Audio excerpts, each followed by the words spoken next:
Spoiler warning for episodes 1 to 4 of Hataraku Saibo Code Black all throughout this video. Viewer discretion is advised. Hello everybody, my name's Link, here to talk about my first impressions on a winter 2021 anime. A rookie red blood cell has been bustling about, frantically making oxygen deliveries all around the body. But it turns out that his workplace is on the brink of going code black. Drinking, smoking, stress, sleep deprivation, struggling to survive a life not unlike the brutal corporate world. What must this overworked self be thinking at the end of the day? This is a tale about the inside of your body.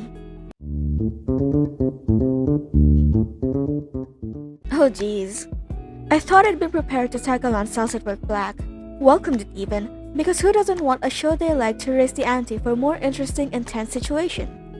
But oh god, was I wrong. I failed to take into consideration that once we're thrust into a body that slowly deteriorated over time due to stress and unhealthy habits, then even the attitudes of everyone here has also deteriorated with it. I was naively thinking that it'd be the same campy group of characters just running a lot more and being slightly more beaten up.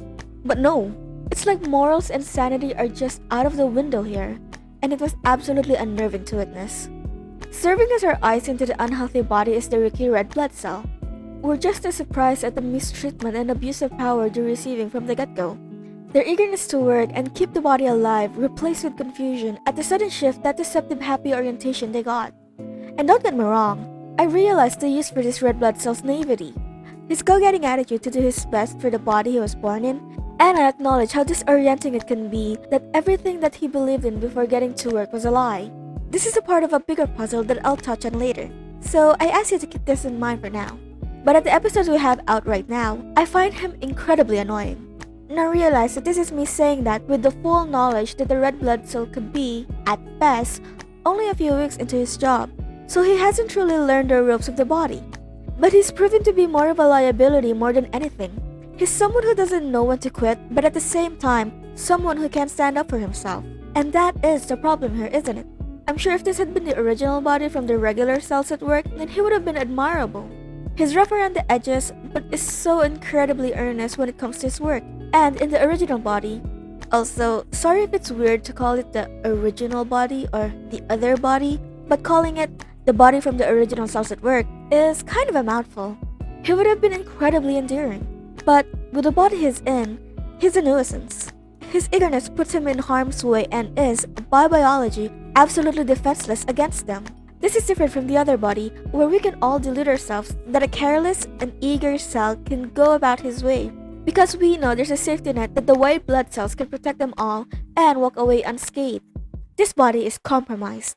It's more dangerous and demand the people, with heavy air quotes, to act more accordingly. When we look at these cells with human faces and human emotions, we'd expect them to make the sound decision of avoiding dangerous areas, when, in reality, as cells, they don't have the capacity to think as such, and just move forward where the veins can take them.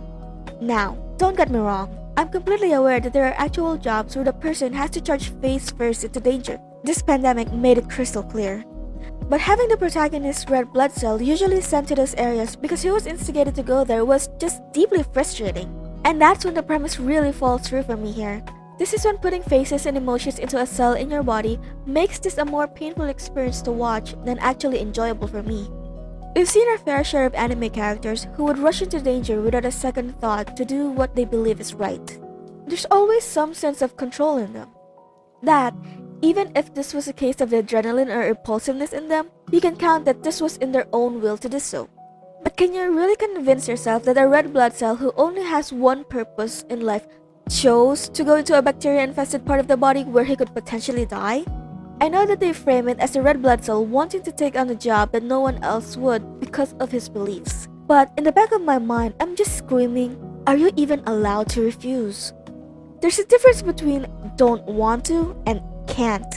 Like when they tried to enter the penis, unable to go to the veins of the dick because the body has erectile dysfunction. But can you imagine just one day, your blood cells just decided they didn't want to do this anymore? Which is especially grim when the cells even talk about wanting to quit their jobs. When you know that's never a possibility. They'll work in grueling conditions with unending dangers every single day for the rest of their cell lives and just die. with their final send-off being eaten and recycled to be energy for the body that's worked them like slaves. It's an unforgivingly bleak future to imagine, and all the cells can do is dream for better days ahead.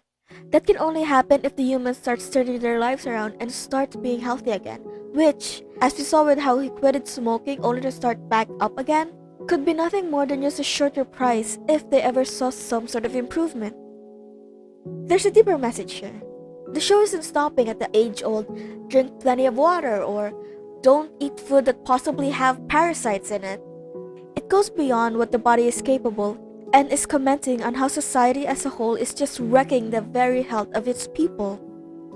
An interesting fact is that in Japan, there are companies that are called black companies.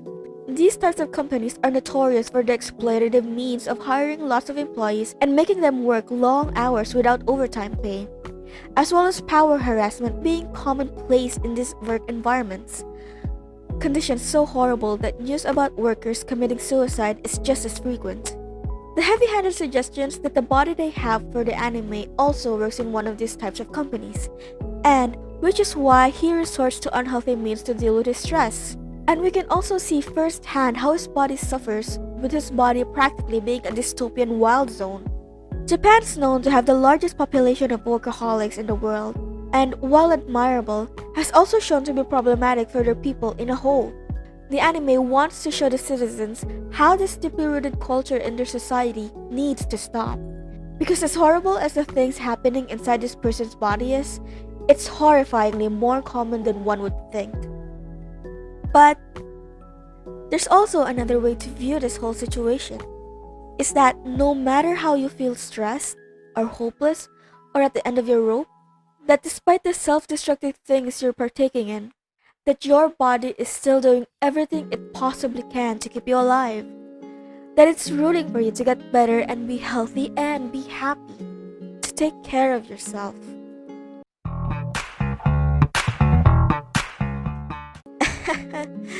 Oh, wow.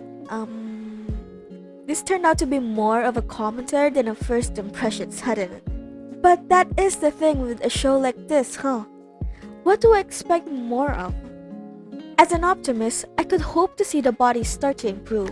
The anime turns into a rehabilitation of all the cells as they work to clean the body of its filth and work to keep the body back to its healthy state. But if I were to be my boring pessimistic self, then there's nothing to expect here but more illness and issues in the body that'll steadily whittle them down. Like only 4 episodes in and the body has already took a considerable amount of damage. I didn't check out the manga if it was still ongoing or not for this show to have a clear-cut ending, so I think we're safe from the body just outright dying by the end.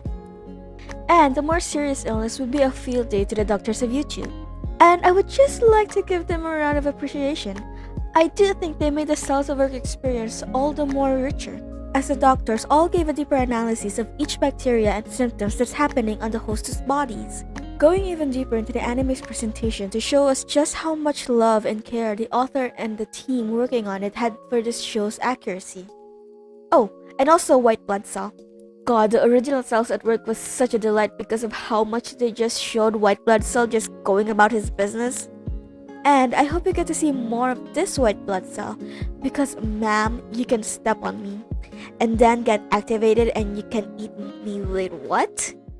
And that's it for this one, everybody. Leave a comment down below what your thoughts on the anime are. I'd love to read them.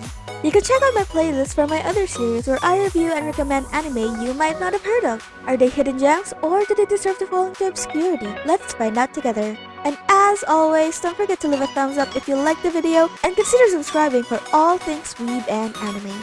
Bye bye!